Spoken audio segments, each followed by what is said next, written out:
first thing I want to do is to recognize industry partners who provide support of the program: Turfgrass Producers of Florida, United States Golf Association, Sod Solutions, the Florida Golf Course Superintendents Association, the NTEP program, and we do have one federally funded grant right now from the USDA.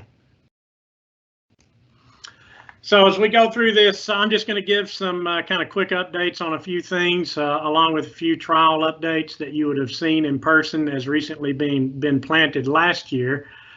So the first of those will be Citra Blue. Citra Blue was formally released in 2017, commercialized in 2018, and since that point we've been working to expand with sod producers. We now are at the point where we have some sod that is available for the market, and several growers across the state that are still in expansion.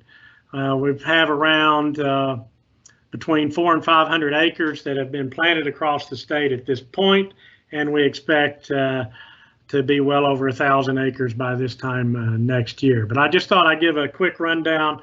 Citra Blue, I'm proud to say, is probably the most well evaluated turfgrass product to come on the market in the state of Florida in terms of what we know about its strengths and weaknesses and various characteristics. So I've got a little summary table here. It's known for having its really excellent color, and that correlates also to very high turf quality. We've done quite a bit of drought response work. You've heard some other folks talk about water use, and that's an emphasis in the breeding program, and Citra Blue represents a step forward in that. We've documented that you only need to mow every other week with Citra Blue, and that's at a range of mowing heights. We have recommended mowing heights from 2 to 3 inches. You can mow it a little bit taller if you prefer, but it'll do great at low mowing heights, and you can still have that reduced mowing. Weed control, and by the way, there's a little key here for the check, double checks, quantified good response, single check. Maybe we need a little bit more information, and X is where we've maybe seen something negative, and then a question mark is an unknown for a trait. So you see, not that any St. Augustine grass is that great for weed control, the exception being Pro Vista on the market, obviously with the glyphosate tolerance, but the 2 checks are simply there to represent that we don't see any differences in Citra Blue and its responses to herbicides than any of the other conventional cultivars on the market and their responses to herbicides. So anything that you're used to using on St. Augustine grass for control of weeds, you can use on Citra Blue. One of the areas that we think is a strength for Citra Blue is its disease resistance. Very, very strong against gray leaf spot. I've only seen a little bit of large patch on Citra Blue. It's so far performed very comparably, one of the better entries in trials, and we really haven't seen much take-all root rot occurring either.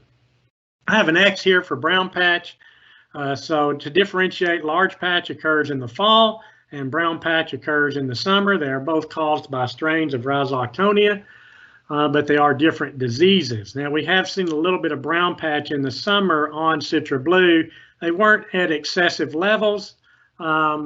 You know, we need to spend a little more time looking at this over the next several years. Lethal viral necrosis, LVN, we need more time to know if Citra Blue is impacted by LVN, but it is planted in landscapes that have been affected by LVN, and so hopefully in the near future we'll have more information. Citra Blue is very shade tolerant, and really because of its disease resistance, that imparts a significant level of its shade tolerance. One of the major problems in shade is increased incidence of disease, and the disease tolerance helps Citra Blue to persist in these areas. Chinch bugs has a single check mark. Dr. Dale's done a little bit of work and has noticed that the plots don't seem to get damaged or infested, or populations don't build up as quickly as in other cultivars studied, but we need a little more work there. And I'd have to give a negative for Citra Blue on caterpillar damage, particularly during the wet portions of the year. the caterpillars do seem to like Citra Blue. So that's something we've discovered as acres have increased. And as you get further north, the winter color of Citra Blue will kind of fade somewhat. It goes a little bit more dormant than many of the other cultivars on the market in the state. So a couple of pictures. This is a landscape in the southeast part of the state.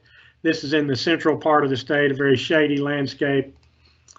And this is just a summary of growers around the state that actually have Citra Blue available for sale. I'm happy to share this with anybody that might need it. There's probably 10 other growers that have Citra Blue in some phase of expansion, but not yet commercially available at this time. And there's a typo here. This should say RB Farms, not R&B Farms. But there are several growers here scattered around the state that have some availability.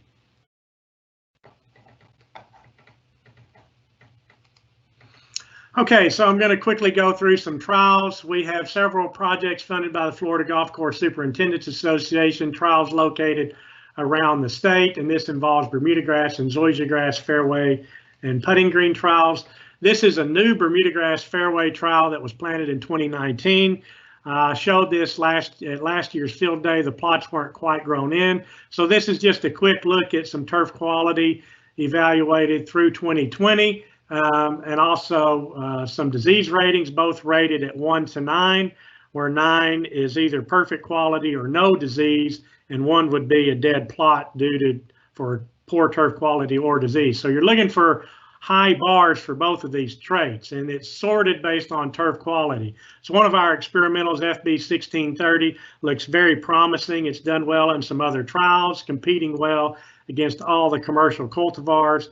All of the commercial entries have a check mark. I believe there are 9 commercial entries in this trial: Tiff Tuff, Iron Cutter, Latitude 36, Land Run, Tahoma 31, Celebration, Tiffway, Northbridge, and Bimini.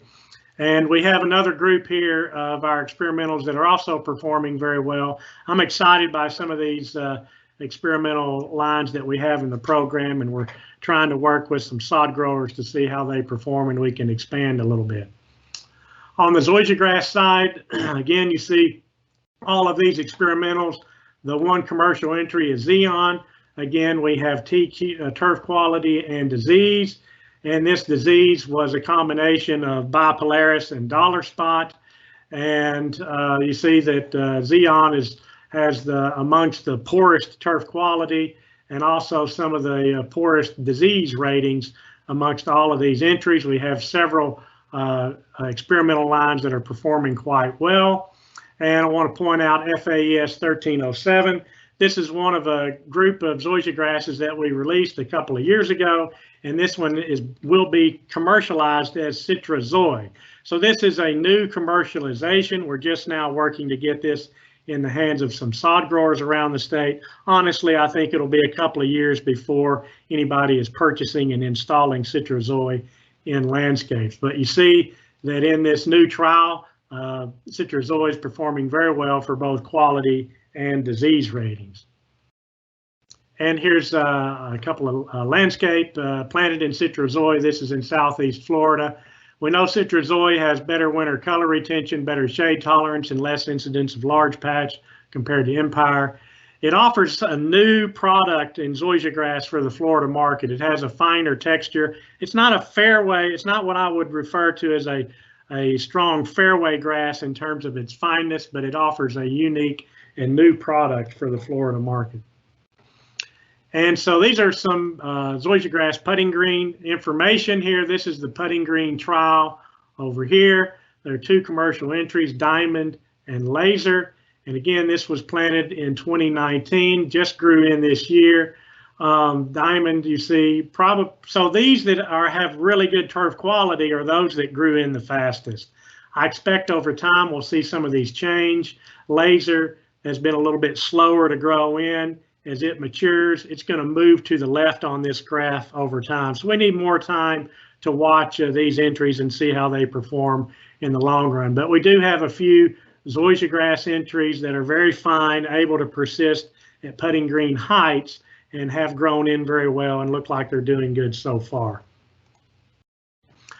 We have manage the 2018 NTEP warm season low maintenance trial.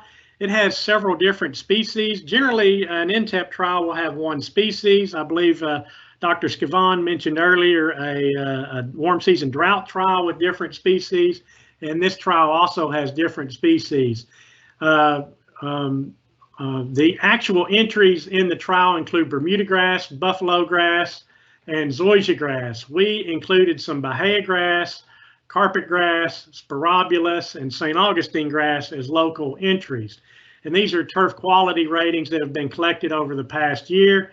You can see, as Dr. Scavon mentioned, buffalo grass is just poorly adapted for growing in the state of Florida. One of the Bermuda grasses is poorly adapted. This is an old cultivar that has good cold tolerances and is not doing well here at our location. This Bermuda grass entry is one from our program. It's competing fairly well against FAIRWAY. But notice over here that actually in this low maintenance trial, it's CitraBlue St. Augustinegrass that seems to be one of the better performing entries, along with a couple of experimental lines of Zoysiagrass. And then Sporobulus isn't doing too bad either. This is a native species.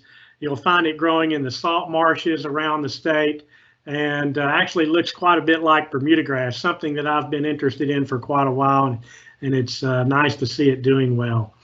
And then we have a carpet grass that's doing quite well, similar to a Bahia grass. Did I run out of time? Well, I'm sorry, Jason popped up on my screen. In 5 minutes. Oh, okay, we're doing great. And then the last thing I'll mention are a whole group of new trials that we planted this past year. You heard me mention the USDA funding, and you see the 5 universities listed here. If you've been to our field days in the past, you've heard some things about this project since 2010, really. So this group of universities involving anywhere from 25 to 28 turfgrass scientists has been collaborating on the evaluation, the development, and improvement of warm season turf grasses for water use and drought responses. We had our first round of funding from the USDA in 2010, got a second round in 2015, and last year we were awarded a third round of funding. And actually, I need to update this figure because with this third round of the trial, University of California, Riverside is now included as well. So this has been very impactful for all of the breeding programs and turf scientists at these universities. And the program involves the breeding of Bermudagrass, St. Augustinegrass, Zoysiagrass, and seashore paspalum. What you're seeing here are, although there's 6 pictures, are actually a group of 8 trials. 4 of the trials, these with the bigger plots, have advanced lines. In these trials with the single plugs are planted with less advanced lines that we don't know a whole lot about, but at some point in the future, those lines in the less advanced trials will be selected for advanced studies. All in all, there's about 1,700 new plots that are shown here, planted this year as part of this process. And I really can't emphasize how critical this has been, not only for the breeding programs and the institutions, but also for the turfgrass industry. This program is tied to the release of Tif-Tuff Bermudagrass, Tahoma 31 Bermudagrass, Tamstar St. Augustinegrass, and Citra Blue St. Augustinegrass. So quite impactful in terms of helping to bring to market these grasses that have better drought response characteristics. And I believe that's it for me. I appreciate everyone out there in the industry and look forward to being able to get back on the road and interacting with you one-on-one.